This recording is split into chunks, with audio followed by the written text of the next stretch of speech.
notre émission de la semaine. Nous recevons en première partie Dr Eugenia Romain, qui est PhD. Elle vient de publier son dernier ouvrage qui est intitulé « Le bonheur passe par la spiritualité ». Il s'agit en effet d'un essai sur les secrets des grands penseurs qui ont façonné donc l'humanité.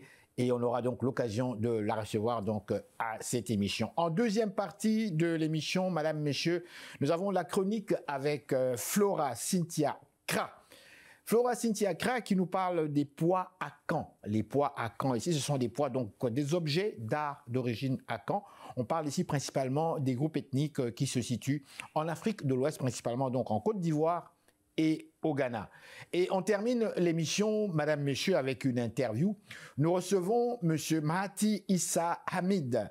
Ce monsieur est le coordonnateur du Collège des Tchadiens au Canada. Et vous allez le remarquer, on parle ici de la situation que vit ce pays, donc le Tchad, qui est en plein cœur de l'Afrique et qui a une position stratégique.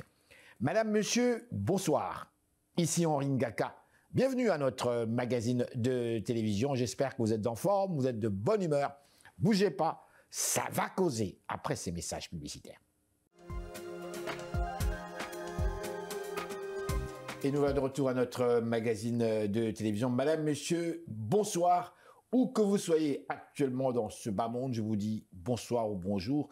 Si jamais vous nous suivez à partir de YouTube et que vous êtes sur le continent africain ou encore en Europe ou même en Amérique latine, je vous dis merci et bonjour.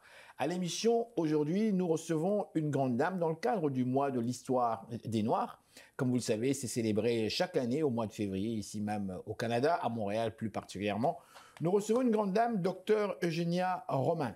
Elle est PhD, je le précise. Elle vient de publier un ouvrage très intéressant qui porte sur le bonheur passe par la spiritualité, les secrets de grands penseurs qui ont façonné l'humanité.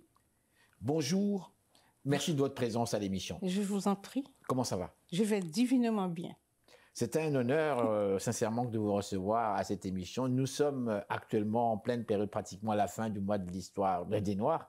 Je vais aller tout droit au but. Pour vous, qu'est-ce que ça vous fait de pouvoir souligner justement cette période où l'on parle beaucoup du mois de l'histoire des Noirs, et c'est au mois de février. Et je sais que vous avez fait quelques recherches là-dessus. Oui, enfin ça me fait viscéralement plaisir d'être ici, surtout à la fin de la célébration du mois de l'histoire des Noirs. Et je dois rendre hommage à ce grand monsieur-là. C'est le premier Noir qui était nommé sénateur à la Chambre des communes. Alors, lui, il avait fait cette proposition et puis ça a été soutenu par les autres. On parle de quelle année, là? On était dans les années... C'était 2008. 2008. Mais lui, il était sénateur depuis longtemps avant. Et donc, en 2008, il a décidé d'apporter cette proposition et puis qui a été acceptée par tout le monde à l'unanimité. Hein. Oui. Donc, le mois de mars en 2008, voilà. C'est à ce moment-là que ça a été, disons, décidé. Exactement, voilà. Exactement. Alors, aujourd'hui, pour vous, on célèbre chaque année, mois de février, il y a différentes activités un peu partout. Même les médias en parlent beaucoup de nos réalités ici. Et finalement, c'est comme si on émergeait. Les auteurs, les poètes, tout le monde devient pratiquement visible. Et vous, vous êtes originaire d'Haïti et vous avez toujours Haïti dans votre cœur. Ah, bien sûr. C'est mon corps qui est ici. Oui. Mon âme, mon esprit, oui. mes vaisseaux, tout se trouve en Haïti. Tout ce qui concerne moi-même. Docteur Eugenia Romain, je dois vous dire sincèrement, je suis très impressionné. Vous le savez, je suis très impressionné. Lorsque j'ai lu votre CV, votre historique, sincèrement, je dois vous dire bravo et je n'ai pas le choix que je ne veux pas le garder pour moi tout seul. Il faut que je le présente au grand public. Quand on a cette chance de rencontrer des grandes dames de race noire comme telles, moi, je suis fier de vraiment les présenter. Au fait, qui êtes-vous, s'il vous plaît? J'ai lu sur vous, mais je préfère que vous nous le disiez vous-même. Okay, très brièvement. Eugenia Romain. Oui, très brièvement. Avant d'aller plus loin. Je suis haïtienne. Bon, je ne dis plus je suis d'origine haïtienne parce que je suis haïtienne. D'accord. Et je suis née dans le nord-ouest d'Haïti. Et puis ensuite, j'ai fait mes études classiques jusqu'à la philo. La philo, c'est la deuxième partie de la fin. c'est comme l'équivalence d'un cégep. Okay? Donc, après, j'étais à la faculté de médecine, mais je ne suis même pas restée 1 an parce qu'on était exilés. Mon père avait eu des problèmes avec Duvalier. Alors, on était tous partis. On parle toujours aussi de François, hein, François Duvalier. François Duvalier, mon père. Puis moi, je n'étais pas encore née, mais quand même, par la suite, on était obligés de s'exiler. Les 6 enfants de ma mère, on était obligés de s'exiler. Donc, on a dû changer le nom, Romain, Vixamar. Je suis née Vixamar. Hein. Mon père était au Tchad. Il travaillait avec Tombalbaye dans le temps. Enfin, avec M. François Tombalbaye, le président du Tchad. Exactement. D'ailleurs, c'est lui qui avait demandé à Tombalbaye d'envoyer ses enfants en Haïti. Je sais que ses enfants étudiaient en Haïti, n'est-ce pas, vivaient en Haïti. Justement, parce qu'il y avait une très bonne éducation, de très grands professeurs en Haïti à ce moment-là. Bon, bref, tout ça, bon, finalement, moi, j'avais choisi le Québec. Alors, je suis entrée ici et bon, j'ai étudié pas mal. Bah oui, je vois ça. Vous êtes infirmière de formation. Dans un premier temps, je suis infirmière praticienne. Ensuite, mais entre-temps, je faisais de la politique. Je pense que j'ai hérité ça de mon père. Malheureusement, il est décédé l'année dernière seulement, à l'âge de 100 quelque chose. Oh là là. Oui, il était retourné sur Haïti. Et puis ensuite, bon voilà. Bon, malheureusement, il est parti. Et donc, je fais de la politique ici. J'ai été la première femme noire. On n'en a pas beaucoup parlé, par exemple. Mais justement, on en parle. L'émission s'appelle Ça va causer. J'ai été la première femme noire candidate à la députation du parti, le Bloc québécois, avec Lucien Bouchard. Et c'est ainsi dans ce temps-là déjà. Oui. J'étais dans la vingtaine, au début même de la vingtaine.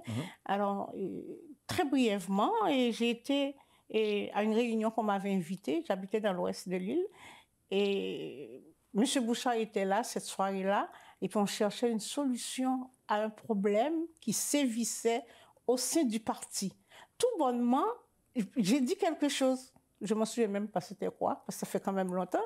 Puis il a dit, tu feras une très bonne candidate aux prochaines élections. Et puis comme ça, je suis devenue candidate. Mais il faut dire qu'il m'avait donné un très bon comté. Mon mari ne voulait pas que je fasse de la politique, et puis tout et tout, ça traîne.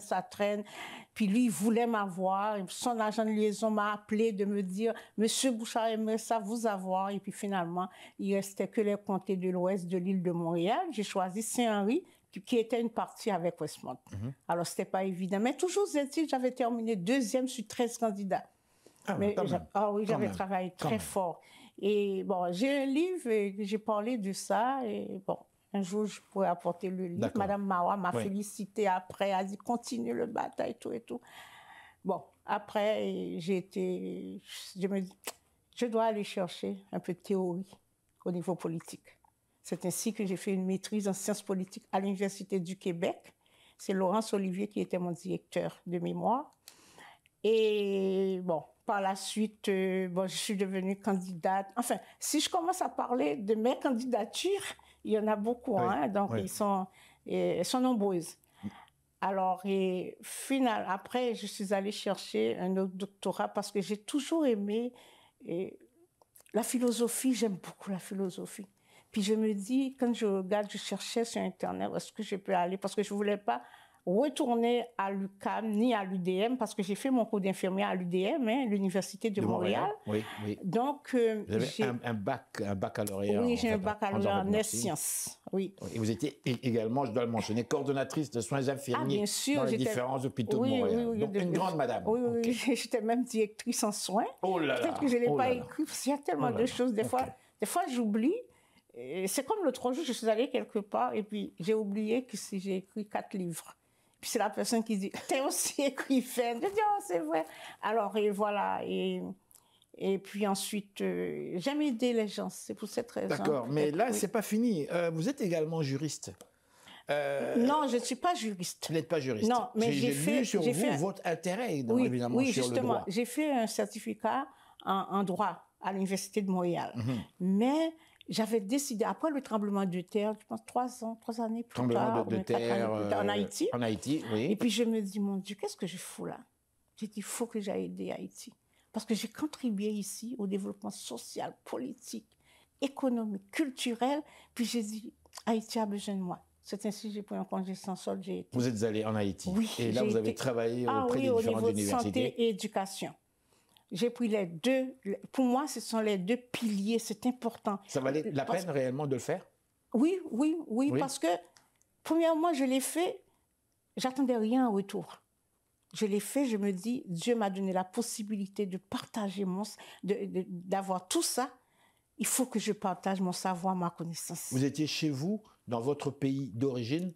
Avez-vous senti réellement que la population appréciait vos services? Avez-vous senti réellement, quand vous êtes arrivé, ceux qui vous recevaient considéraient que c'était important, votre présence? Vous savez pourquoi je l'ai vu tout de suite, puis je l'ai vu après, et je suis ici, je l'ai vu maintenant. Pourquoi? Parce que je me dis, peut-être parce que je n'attendais rien en retour. C'est pour cette raison que les gens apprécient énormément. Et puis, ils me l'ont démontré aussi. Ils me l'ont tellement démontré. J'étais en Terre Sainte. Il y a un parti politique qui est très, très connu en Haïti qui s'appelle Petite Dessalines, qui a Moïse Jean-Charles qui est à la tête. Et puis, j'étais ici. Puis, Moïse a formé un haut conseil de transition pour prendre la place de M. Ariel, qui est au pouvoir actuellement. Qui on a choisi pour être la présidente, c'est moi. Ce sont mes étudiants qui sont des avocats et qui ont demandé, qui ont dit, c'est comme une sorte de Margaret Thatcher qu'elle est. Parce que tout le temps, on m'appelle toujours, des fois je suis dans mon bureau, elle dit, ah, cette femme, parce que je les ai toujours dit que vous n'allez pas avoir ce diplôme comme ça. Vous devriez l'avoir à la sueur de vos fronts. Et j'ai fait des démarches pour que ça soit homologué ici aussi. Alors, et donc, eux autres, ils disent, non, il n'y a pas deux personnes. Comme ça, oui, ça a été partout, par la suite, on m'a donné des entrevues. Et pendant que j'étais là-bas, parce que nous avons un grand décalage d'heures, et Haïti et Terre Sainte. Oui. Parce que j'étais là-bas, quand on m'a nommé, puis moi, quand ils sont lundi, moi, j'étais dimanche ou bien vice-versa. Alors, et puis voilà, donc c'est parce qu'ils ont reconnu. C'est moi une sorte de reconnaissance pour dire c'est moi. Et puis, ils disent toujours combien je suis compétente et puis d'une grande probité. Aujourd'hui, on parle bien sûr du mois de l'histoire des Noirs, c'est dans ce cadre-là, mais quand même, quand on s'est rencontrés, vous m'avez présenté votre ouvrage. Oui. Je l'ai lu rapido presto, je dois l'admettre, et même en le lisant rapido presto, ça m'a fait tiquer. J'ai eu plusieurs interrogations. D'abord, le titre de cet ouvrage du docteur Eugenia Romain, « Le bonheur passe par la spiritualité, les secrets des grands penseurs qui ont façonné l'humanité ». Oui. Ce matin, j'ai eu des conversations assez chaudes. Alors, je vais vous poser la question directement, je vais aller droit au but. Ça veut dire que, selon vous, si on se fie à, vous vivez comme moi ici, au Québec, vous connaissez parfaitement l'histoire du Québec particulièrement, et vous connaissez également l'influence, pour ne pas dire l'omnipotence du clergé dans l'histoire politique même du Québec. Je vous ramènerai à l'époque de M. Duplessis. Vous avez lu Duplessis comme moi à l'école, on a vu plusieurs séries, et on l'a appelé dictateur. Bref, ma question ici, lorsque vous dites le bonheur passe par la spiritualité, la plupart des gens ici, je vais aller droit au but, ne croient plus en Dieu. Ne croient plus en Dieu du tout pour avoir vécu tout ce qu'ils ont vécu. Spiritualité, justement, je vais vous laisser nous en parler, mais ça veut dire que ces gens-là ne sont pas heureux. Ça voudrait dire qu'une population qui a mis la religion de côté, qui ne s'intéresse plus à ça, qui n'y croit même pas, ça veut dire que les gens ne sont pas heureux, selon vous? Non, c'est pas ça que je veux dire par là. Justement, c'est pour ça que je pose cette question. Parce que quand même, vous ne croyez pas en Dieu, vous croyez quand même en quelque chose. En quoi? Bon, par exemple, dernièrement, j'ai une amie marocaine, et puis j'étais là avec elle, et elle était en train de faire une altération pour moi. Et puis là, tout bonnement, j'étais un peu loin, j'étais rendue à Haïti. Et c'est ainsi que je dis, oh mon Dieu, j'ai dit, oh Jésus. Et puis elle a dit, non, il ne faut pas dire Jésus, il faut dire Allah. Tu comprends? Oui. Alors, elle croit en son Allah. Moi, je crois en mon Jésus. Oui, d'accord, mais c'est une question de nom. Si on se comprend bien, non, mais si on se comprend bien, lui avez-vous demandé ce qu'elle entendait par Allah? Parce que Allah, du moins ce que moi je sais, ce que la plupart des gens savent, Allah, ça veut dire Dieu en arabe. Allah. Oui. Allah, ça veut dire Dieu. Dieu, ça ne veut pas dire Jésus, ça veut dire Dieu. Chez nous, les chrétiens, nous avons Dieu et nous avons Jésus qui est le Fils de Dieu, que nous considérons comme le Fils de Dieu. Et qu'eux considèrent comme étant un prophète, exactement comme Mohamed. Mais Mohamed n'est pas Allah. Attention, c'est deux choses. Mohamed, il est le prophète, comme nous, Jésus. Mais Allah, c'est Dieu. Oui, mais moi, je te dis, elle croit en Allah.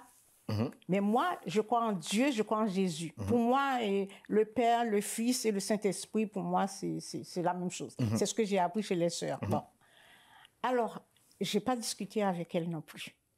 Elle a son côté, elle y croit fermement et fortement. Moi, j'y crois fermement et fortement parce qu'il y a deux choses que personnellement, ça c'est mon point de vue, c'est cette façon-là que je fonctionne.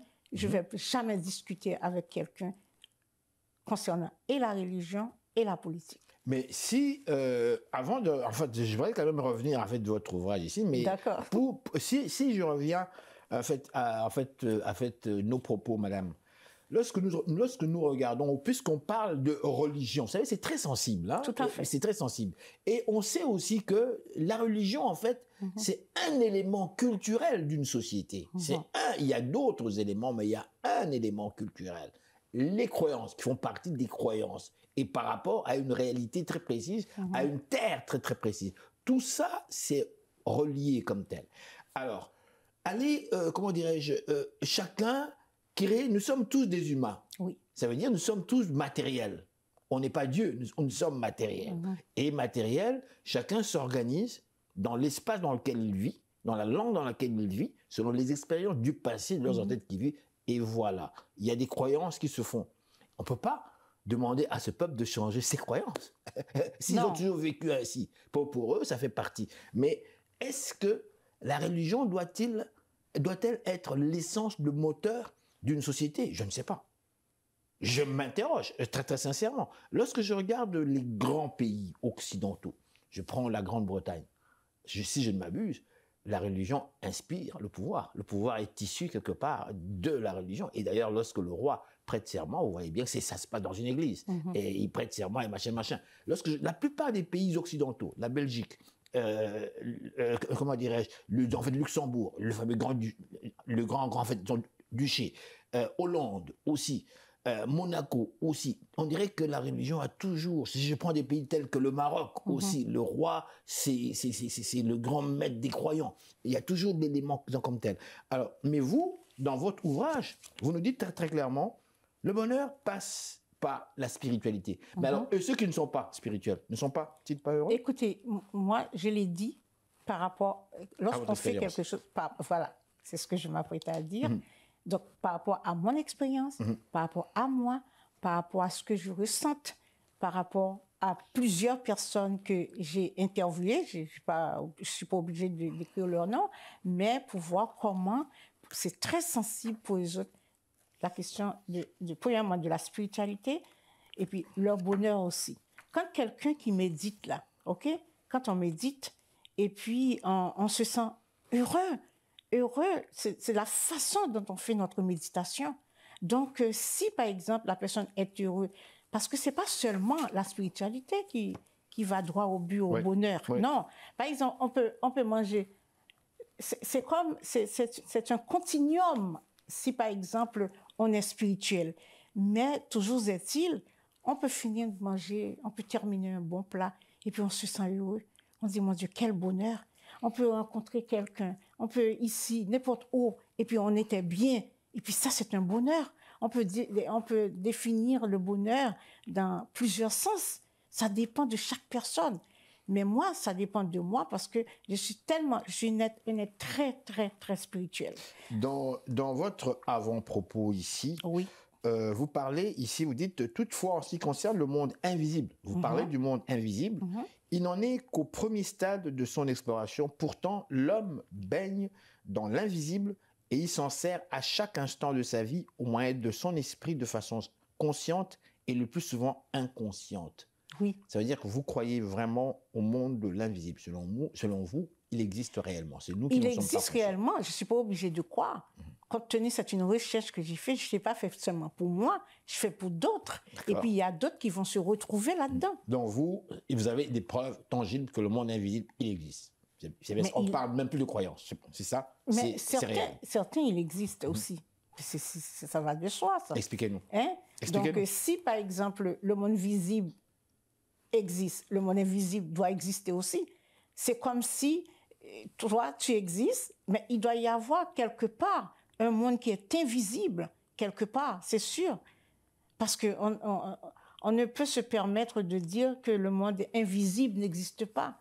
Oui, il y a quelque chose qui est invisible qui existe. Par exemple, moi, quand je parle à Dieu, Dieu n'est pas à côté de moi, mais je sais qu'il est là.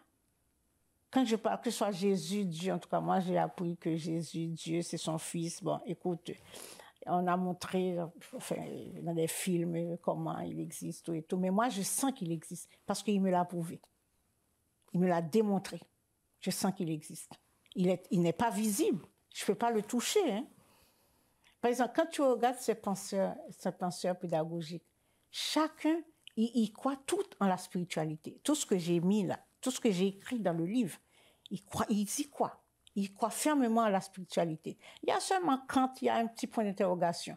Mais que ce soit Aristote, ok, c'est quelqu'un qui croyait en la spiritualité. Et c'est pour ça que c'est Aristote qui a, par exemple, j'ai fait un PhD en sciences métaphysiques. Hein, donc c'est Aristote qui est le précurseur de la métaphysique. Ici, dans votre ouvrage, ici, vous dites, tout au long de l'histoire de l'humanité, les mystiques, les sages et les métaphysiciens ont dit qu'il n'y avait qu'une seule vie et qu'un seul esprit dans tout l'univers. Qu'une seule vie. Mais c'est une seule vie. Moi, combien de vies que tu as, toi? Qu'est-ce que j'en sais, moi? Qu'est-ce que j'en sais, moi? Mais on n'a qu'une seule vie, vraiment, là. On n'a qu'une seule vie. Bon, par exemple, je suis là. Je meurs demain. C'est fini. On n'a pas plusieurs vies. Donc, c'est fini, là. Donc ça, c'est évident. Donc, vous êtes en fait partisane de Jean-Paul Sartre. Oui, mais Jean-Paul Sartre, lui, qu'est-ce qu'il a fait? L'être et le néant. Oui, l'être et le néant, oui. Mais il est venu plus moderniser ces affaires-là. Tu comprends? Comme l'existentialiste aussi. Jean-Paul Sartre, il est venu moderniser Albert Camus. Ils sont venus moderniser l'existentialiste. Mais le précurseur de l'existentialisme, c'est Søren Kierkegaard. OK? Alors, ces messieurs-là sont venus, ils sont contemporains, hein? Ce sont des êtres, des gens contemporains. Bien sûr. C'est ça. Sûr. Donc, qu'est-ce qu'ils sont venus? Ils sont venus parce que tout ce ils ont appris ou bien ils ont répété, c'était déjà là. Ça existait déjà. Je vais être direct. Est-ce que le sixième sens, est-ce qu'il existe réellement? On parle beaucoup de sixième sens, on en parle comme ça. Moi-même, le premier, sixième sens. Mais ça veut dire quoi tout d'abord, le sixième sens? Moi, j'y crois fermement. Ça veut dire quoi, ça, parce que c'est notre intuition, l'intuition qui est très forte. Par exemple, c'est comme tu dois sortir dehors, juste sur la rue, là, et puis il y a quelque chose qui te dit de ne pas sortir. Parce que si tu sors, tu insistes, c'est un exemple que je prends là, si tu insistes, tu sors, tu vas avoir quelque chose. C'est quelque chose qui sera très négatif, qui te fera pas bien du tout. Parce que tu insistes de sortir. Alors que ton sixième sens te dit non. Oui. Et puis toi, tu dis, oh ben, il n'y a rien là, je vais sortir. Et puis quand tu sors, il y a quelque chose qui arrive. Est-ce que... ma question va vous paraître stupide, madame. Non, il n'y a aucune question stupide. Je le sais, mais je la pose quand même. D'accord. Est-ce que c'est seulement nous, les Noirs, qui pensons comme ça? Qui pensons tout d'abord aux mystiques, qui croyons comment dirais-je, à un monde avec des esprits du bien ou du mal. J'irai même plus loin. On va même jusqu'à la sorcellerie. On peut utiliser des esprits pour faire du mal à quelqu'un. On dirait que j'entends ce discours-là uniquement chez nous, les Noirs, Africains, Antillais. On dirait que ça fait partie un petit peu de nos traditions, de notre histoire. Mais je n'ai pas fini. Je vais clore ma question avec une autre question. Et celle-là, quand je l'ai posée à mon père, jeune, ça l'énervait, il était fâché contre moi. Parce que lui me disait, il faut que tu sois fier d'être noir. Il faut que tu sois fier. Moi, je dis, papa, oui, d'accord, mais comment est-ce qu'on a été battu, écrasé par les Blancs? Alors, nos sciences là, de sorcellerie, on n'a jamais pu l'appliquer chez les autres. Pourtant, ça ne marche que chez nous. Ça ne marche pas avec les autres. Je m'arrête là. Moi, je vais vous dire sincèrement, je n'y crois pas. Vous ne croyez pas à quoi? Vous ne croyez pas à quoi? Dans cette affaire de sorcellerie, tout et tout, parce que je n'ai pas été éduquée comme telle. Si tu as été éduqué là-dedans, tu vas croire, ça, c'est inévitable. Donc, mon livre et la sorcellerie... Donc, les cérémonies mystiques qu'on fait en Haïti, vous n'y croyez pas? J'ai jamais été. Au contraire, je me dis... Quand on coupe les têtes de coq sur la tête d'une personne, qu'on fait couler le sang, vous n'avez jamais assisté à ça, vous n'y croyez pas? Justement, là, dernièrement, je me dis, il faut absolument... J'espère qu'Haïti va reprendre son élan et pour que j'aille regarder ça. C'est quoi le vaudou? Tout et tout. J'aimerais ça le voir, pas pour mettre en évidence. Mais en fait, vous n'y croyez pas pour le moment, c'est ça? D'accord. Mais par contre, vous, c'est beaucoup plus côté spiritualité. C'est beaucoup plus fort. Spiritualité, oui. Alors, docteur Eugénia Romain, qu'est-ce que le public doit retenir de votre ouvrage? Et je crois que vous avez également un poème à nous présenter. Oui, c'est dans le cadre du mois de l'histoire des Noirs. Bien sûr. Alors, je le fais tout de suite? Bien sûr, allez-y, allez-y. Ben, voilà.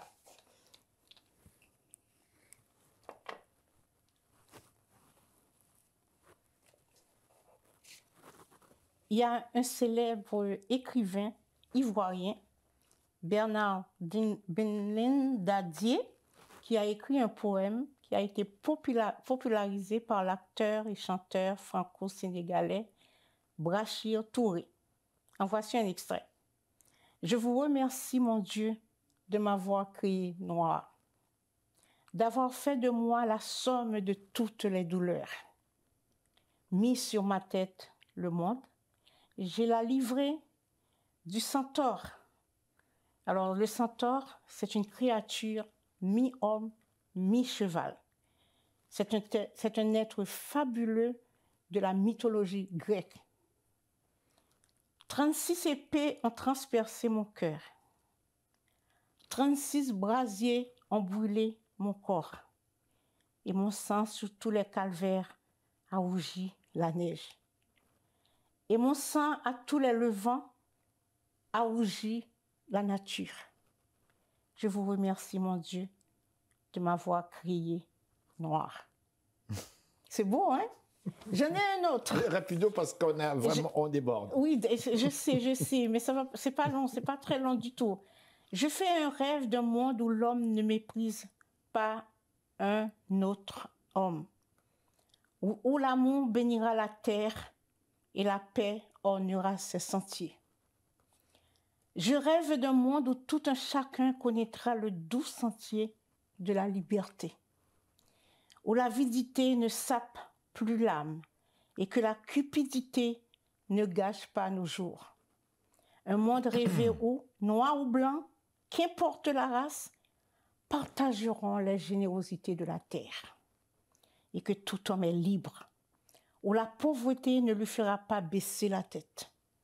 Et la joie comme une perle accompagnera les privations de toute l'humanité de ce monde dont je rêve, Langston Hughes. Voilà. Merci. C'est beau, hein? Merci, c'est oui, très, très beau. C'est dans le cadre du mois de l'histoire des Noirs. Justement, dans le cadre de l'histoire des Noirs. Oui. Moi, j'avais un poème, même si on a dépassé le temps, j'avais un poème, mais c'était en chanson. Vous la connaissez certainement. Oui. Femme noire, femme africaine, oh toi ma mère, je pense à toi. Oui, je l'ai déjà entendu. Oh Damon, oh ma mère, toi qui m'allaitas, me portas sur le dos. Et voilà. Merci beaucoup, docteur Eugénia Romain, PhD, avec votre ouvrage, donc, Le bonheur passe par la spiritualité. Évidemment, on en a parlé durant cette période du mois de l'histoire des Noirs. Oui, merci beaucoup. Voilà, madame, monsieur. On va trouver le livre chez Carcajou. Oui. C'est CLC, et le livre est là. Et Carcajou, c'est au centre du Vernet à Laval. Et puis CLC, c'est sur Boulevard Gouin. Voilà, merci beaucoup. Alors, madame, monsieur, restez là. Nous sommes de retour tout de suite après ces réclames publicitaires.